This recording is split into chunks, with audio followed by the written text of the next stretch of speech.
Whether it's your favorite band's avatar or your best friend's new profile picture, the duotone effect is everywhere. The good news is, with just a few tools in Photoshop and a little creativity, you can get the bold duotone effect look. First, let's prep the image. We'll start by adding a gradient map adjustment layer.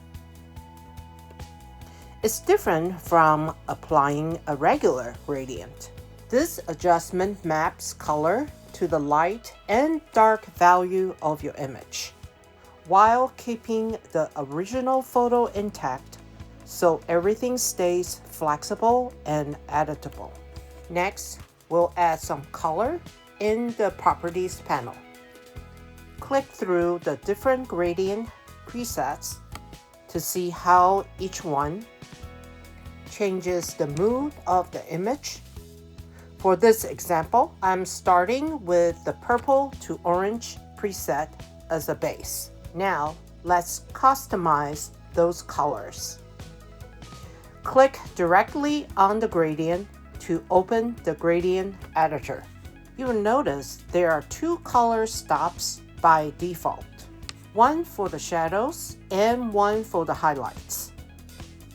Double-click each color stop and choose new colors using the color picker to enhance the color range.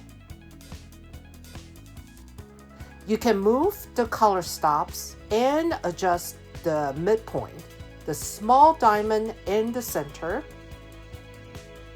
to control how the colors blend. I push this further by adding 2 additional color stops. You can do this by clicking just below the gradient bar and selecting new colors, which gives the image more depth and variation. And this is where things get really fun. By creating your own dynamic color combinations, you can transform any high contrast black and white image into something bold, expressive, and completely unique. That's the power of the duotone effect. Have fun as you design your magazine spread. Use the duotone image as a focal point and pair it with typography that's clear, expressive, and visually pleasing.